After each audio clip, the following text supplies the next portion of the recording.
in session. Judge Gillespie presiding. Have a seat. Time set for trial B08E 461232, State of Oregon versus Margie Edwards. Are you ready to proceed, Ms. Krumholz? Yes, Your Honor. Mr. Deploy for defendant. Yes, Your Honor. Preliminary matters, Ms. Krumholz? Nothing, Your Honor. Any opening statement? No, Your Honor. You're proceeding on both allegations, failure to drive within a single lane and violating a driving restriction? Yes, Your Honor. And Mr. Deploy, any preliminary matters, opening statement? No, Your Honor. Okay, call your first witness, Ms. Krumholz. State we call Trooper Tim. Stand and raise your right hand, sir. Under penalty of perjury, do you promise that the testimony you will give in the matter now pending will be the truth, the whole truth, and nothing but the truth? I do. Come sit, please.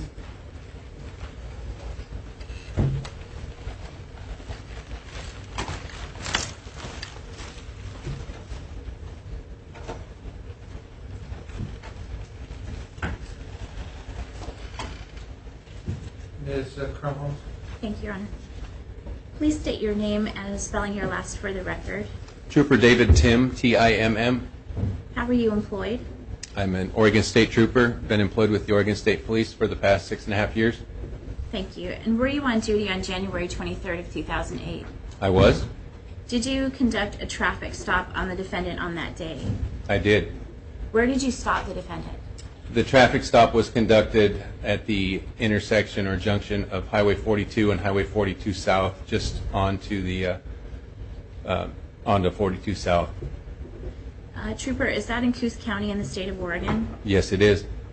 And Highway 42, is that clearly divided into two or more marked lanes for traffic? Yes, it is. And is Highway 42 premises open to the public? Yes, it is. It's a state highway. Trooper Tim, why did you stop the defendant? I stopped the defendant for observed traffic violations. I originally saw the defendant driving about milepost 7 as I rounded the curve. That's the area where the 4-lane highway turns into a 2-lane highway. And just as we rounded the curve there in the 2-lane section, one in each direction, I noted the vehicle. It was a white Nissan Frontier, I believe, a white pickup. It was either just pulling onto the highway or had just weaved onto the right shoulder. I wasn't sure. It was my first initial visual I had on the vehicle. It was traveling slowly and pulling onto the roadway, so I slowed down and followed the vehicle, thinking maybe it was either a disabled vehicle or somebody who had been off the roadway or something that was pulling back onto the roadway. And I noted that the vehicle pulled back into the lane of travel heading eastbound on Highway 42, and it was traveling about 44 miles an hour at kind of a steady speed right there and didn't accelerate to the normal speed of most traffic on the highway, which is posted at 55 there. I noted that as the vehicle continued eastbound, it was weaving very distinctively back and forth within its lane and then off to the shoulder across the fog line again on the right side of the road on a few occasions. I followed the vehicle for about 3 miles until it got into almost Coquille. The vehicle, as I followed it, continued weaving, and its speed changed from the initial 44 miles an hour I observed it up to about 55 at one point, and then slowed way back down again to about 42, I think I wrote in my notes here. Just very erratic, inconsistent driving, and I suspected I possibly had an impaired driver that I was behind. What were your initial observations upon contacting the defendant? The initial thing, as the vehicle stopped on the side of the highway there at 42 South, I exited my vehicle, and just as soon as I got out of my vehicle, the defendant had her head out her window and was screaming at me, "You've been following me for 30 minutes," and she was yelling at me, very animated, agitated. Okay. Do you recall the conditions on the roadway that day, Trooper? The roadway was dry. It was cold out that morning, but it was sunny and it was dry. And did you conduct any tests on the defendant? I did. I asked her, just based on my observations of her driving and her behavior, I asked her if she was taking any medications. She said she was not. she asked me if I wanted to check and see if there were any medications in the vehicle. I took her up on that, and I looked around. I didn't see any medications. I did a precursory HGN test, didn't note any nystagmus, and I also asked her to close her eyes and tip her head back. You know, there's a sign on my door that says you're not supposed to have that on. I forgot I even had it in there. I'm sorry. I didn't know it was in my pocket. I'm sorry. I'm shutting it off. I also did a modified attention Romberg, had her close her eyes and tip her head back to see if I could see any indications of prescription drug use or anything. She did have a cup in the vehicle. I asked her what was in it. She showed me it was a non-alcoholic drink. I didn't smell any odor of alcohol. I noted her balance was real good. I didn't see anything wrong there. So I didn't continue with any further field sobriety tests. I didn't think that she was physically impaired. Okay. And did you ask to see the defendant's license? Yes, I did. That was at the initial contact. Okay. And did the defendant's license have any restrictions on it? I noted that she had a B license restriction indicating that she must wear corrective lenses when she's driving. And was the defendant wearing corrective lenses? She was not wearing eyeglasses. I asked her if she was wearing contact lenses, and she told me that she was. Did you verify that? Well, I tried to. I asked her to lean towards me and show me her contact lenses. I can see them when looking into someone's eyes. And at that time, then she told me that she was not, in fact, wearing contact lenses. Okay. And did she have any, did the defendant have any other corrective lenses with her at the time? No, she told me that she did not have eyeglasses with her and said she couldn't find her eyeglasses. Was that a violation of the license restrictions? Yes, it is. And did you impound her vehicle based on that? No, I did not. And did that end your contact with the defendant?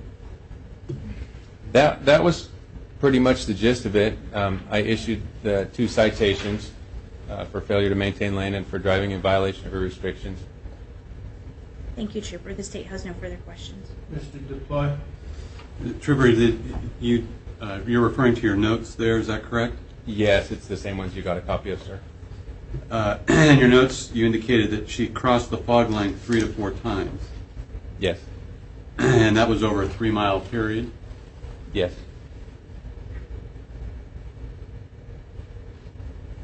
And a couple of things I want to clarify. At any point, did you have her get out of the vehicle? She did get out of the vehicle, yes, voluntarily. And when was that? During the traffic stop, after I started asking her about medications, she said, I said, you don't have any with you, you're not taking anything. She said, no, do you want to look? At that time, I said, sure. And I asked her to step out of the vehicle so I could look in the vehicle. And you say in there there was a consent search of the vehicle. Yes. And by a search, from your testimony, it seemed like you said you looked in the vehicle. Did you actually go through and open up compartments? I don't remember if that had a seat compartment or if she had a bag or something. I looked in the middle there, a console, the glove compartment, under the seat, behind the seat. And which 2 tests, field sobriety tests, did you perform? Well, the HGN test is one of the standardized field sobriety tests. That's looking for nystagmus of the eyes. And the other one is it's what we call the modified attention Romberg test. And what you're looking for there is sways, body tremors, eyelid tremors, stuff like that. And were these tests conducted outside the vehicle? Yes.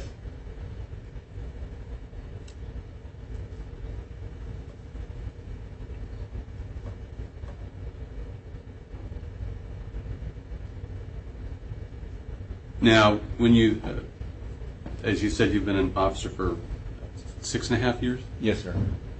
And you suspected you had an impaired driver based upon the driving that you saw. I just want to clear, you didn't, alcohol was not an issue here, correct? No. And based upon your experience, was there any indication of controlled substance from your training? Based on my experience in training, I didn't see anything that I could articulate as drug use. But I meant from initially looking at her, or your initial contact with her as opposed to her driving. My initial contact. Well, are there certain things that you're looking for with an impaired driver for controlled substances versus alcohol? Right, there's different indicators, but it's really all about impairment. Whether they're impaired on alcohol or drugs, it really doesn't matter if they're physically impaired to a noticeable and perceptible degree. Correct. But with alcohol, if you smelled alcohol, and wouldn't there be other indications like difficulty producing documents? Possibly, yes. Did Miss Edwards have any problem producing her documents? She wasn't real quick in producing documents. She was very argumentative, very confrontational, very emotional. She went from tears to anger. She mentioned that she had problems with her husband. She was just very emotional. And from how long after you stopped the vehicle until she was allowed to leave? Can you give us an estimate? It was a longer than normal stop. It might have been a half an hour or so. That's all the questions I have, Your Honor. Nothing further, Your Honor. You can step down. Thank you, Your Honor.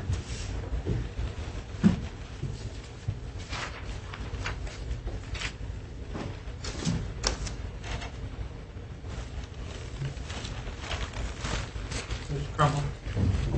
Just a brief closing, Your Honor. Well, don't you think we ought to allow Mr. DuPois to I'm call sorry, witnesses Your if you Honor. wish? I jumped the gun. So Apologies. you rest on your presentation of evidence? Yes, Your Honor. My apologies. Mr. DuPois? Margie Edwards to stand. Stand and raise your right hand, please. Under penalty of perjury, do you promise that the testimony you will give in the matter now pending will be the truth, the whole truth, and nothing but the truth? Yes. I'm sorry? Yes. Thank you. Come up and sit.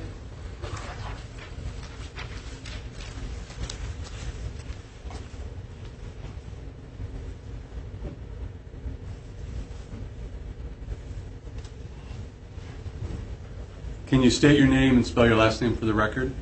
Margie Edwards, Edwards. And were you driving a vehicle on Highway 42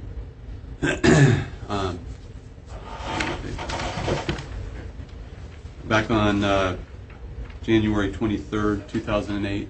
Yes. And where do you live? I live in Coos Bay. And was there a particular reason why you were traveling east? Or were you traveling eastbound on Highway 42 that day? Yes. And had you gone from your residence? Had you left your residence to go somewhere? Yes. And where were you going? I was going to work. And where were you work? I was on my way out to Gravel Ford Road. I have a cleaning service, and I clean a house out there every 2 weeks. And how long did you have that job prior to January of 2008? At least 2.5 years. And so at least twice a month you've had to drive that road. Yes. And that's it during the summer, during the winter, during Yes. the fall. And at some point, did you notice a police car behind you? Yes. And approximately when do you recall seeing the police car? Can you repeat that, please? When did you first sort of notice the police car? About 5 miles before you get to the turnoff that goes into Coquille. Where it bypasses, that long stretch that bypasses Coquille, and then the turnoff there. It was about 5 miles before that. And how did you notice it? Well, because when I'm driving, I watch everything that's going on around me. Because that's the way I've been trained, for one. So I noticed a police car behind me. And I didn't really pay a lot of attention to that. But then he started to pull around me when there was a passing lane. And then he started to fall back again. But he fell back, and then he came forward, and then he just fell back. And was that before Highway 42 goes into 2 lanes, or was this where there was 4 lanes? I mean, is it? Where he started following me was before the curves, and there's a speed limit sign that says 40 miles an hour around one of the curves, and what's that, Garden Valley Road or whatever that is right there. There's a road there, and I assume that that's why the sign is before there. So they just want people to slow down in case somebody's coming out of that road. Now, had you, on this particular day, did you remember crossing over the fog line? I mean, basically to the right. No. Based upon having driven that road before, have you ever crossed over the fog line either in any direction? No, I think if I had, I would have noticed the bumps on the side of the road and where my vehicle would have made a noise, and that would have been an indication, and I've never noticed that. Noticed that I've done that. Yeah, I'm not talking about this particular date, but like in the past. Right. Even in the past. If I had done that, I still would have noticed because of the noise it made on the bumps. And what type of vehicle were you driving? On that day, Yeah. it's a white 2002 Nissan Frontier. And can you give the court some idea of how large this vehicle is?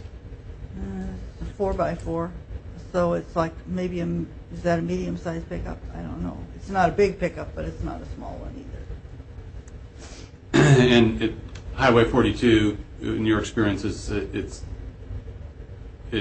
not particularly narrow when it gets into the curves, is it? The road itself. No, it does change from 4 lanes to 2 lanes in several places, but no. When you were traveling, at any point did you pull over to the side of the road prior to the officer turning on? Did he turn on his overheads, I guess? No. No. So prior to him stopping you, you No. never pulled off the side of the road.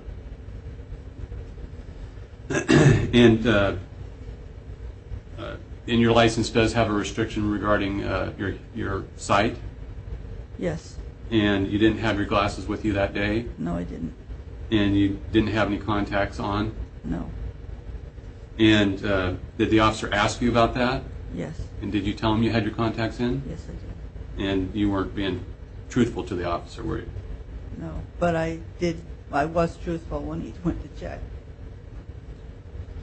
But I will also want to add that I told him that when I went home, I would find my glasses and I would not leave the house and drive again until I did. And I did find them that evening. Now,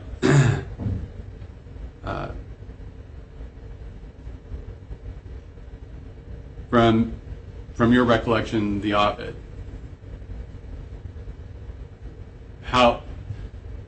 when he stopped you, did you put your head out the window and speak to him? I know I didn't put my head out the window. What was the encounter like?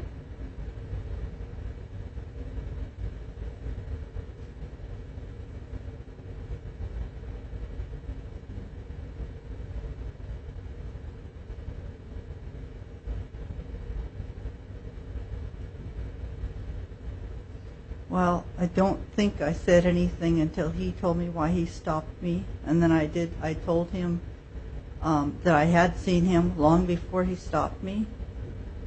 And he said, "Why were you even watching me? Why did you even see me?" And I said, "That's because the way you're supposed to drive is watch everything that's going on around you. That's the way I was taught to drive." And you heard the officer's testimony that you were upset during this process? I think I tend to get a little bit upset when I feel like I'm not being treated fairly or not being listened to. And so did he ask you to get out of the vehicle? He did ask me to get out of the vehicle. And did he search your vehicle? He searched my vehicle. He searched me. He searched my pockets. He just...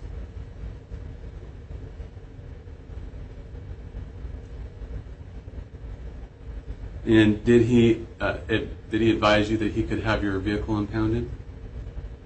Yes, yes.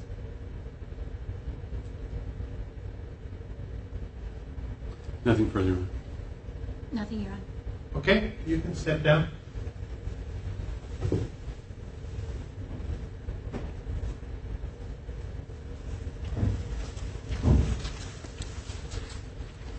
Mr. Duplon, Nothing further. Ms. Krumholtz, any further witnesses? No, Your Honor. Wish to argue the matter? Only briefly. You may. Thank you, Your Honor. Regarding 807.010, the restriction with the glasses, the statute says that a person operates a motor vehicle in any manner that violations the restrictions, and the defendant admits that she did not have her contacts or her glasses. And she did have the restriction of corrective lenses. And regarding the additional charge, failure to drive within the lane, defendant was driving on Highway 42, premises open to the public, where the highway is clearly divided into 2 lanes of traffic. Her driving was so erratic that the trooper actually thought that she was driving under the influence. Based on that, the state would ask that the defendant be found guilty of both counts. Mr. Duplon. Yes, Your Honor. Basically, a couple of the concerns is that from what I heard the trooper saying, it's pretty clear that the contact, from his standpoint, is occurring once they get into the curves. And since you lived in this area, as my client said, the signs are telling you to slow down at certain points in the curves. And I agree that that there's stretches where you can go back up to 55. Basically, and I told my client this, is that her recollection is that she wasn't doing that. The officer's testimony, which I've told my client, I believe him that he would not pull her over unless he thought he had an erratic drive. We're here today, Your Honor, basically saying it's almost like, and I hate to do it, but it's almost like find her guilty and then the judgment of acquittal, because her basic position is she felt like a criminal, she was treated like a criminal, and so that she's basically had her car searched, she was searched, did the field sobriety test, and it's a situation where the officer has the discretion whether or not he wants to give tickets out, and you can't basically, you have to do something with it, and so therefore that's why we're here, is to make sure the court was aware, that as the officer said, that she was pretty upset about the whole thing, that this was basically 30 minutes of her being, and again, we want our officers to do that, but as he said, it was clear that there was no, besides the driving, there was no indication of her being impaired, and so for that reason, Your Honor, that's basically why we're here. Okay, come up to Neil.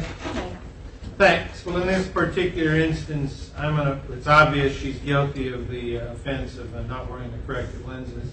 I find her guilty of failure to maintain a single lane. I believe the police officer, when he said she drove over the line, he obviously believed that she drove over the line. She didn't say she didn't, she just doesn't remember doing it, when there's a big difference in that context. And he's following her, he's paying attention, and he obviously thought she was impaired. I'm a little puzzled here. And I guess the reason I'm a little puzzled is it seems to me that he did his job, which is he was suspicious. He investigated, determined there was nothing more serious than a traffic violation, and gave her a ticket. She seems offended by that, yet she's prepared to lie to him about not having her glasses on. I think we've got our priorities mixed up. Be that as it may, I find her guilty. Okay.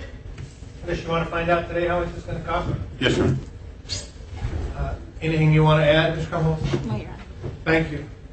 Mr. DuPoint? Nothing further, Your Honor. Okay. I'll impose the violation bureau amounts, which the little note tells me is $213 times 2.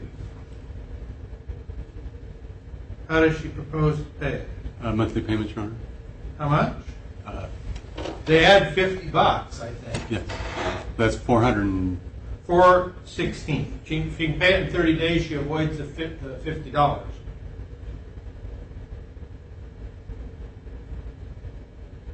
460, or excuse me, 426. Well, why don't we pay it within 30 days or make arrangements in North Bend for That's monthly fine. payments?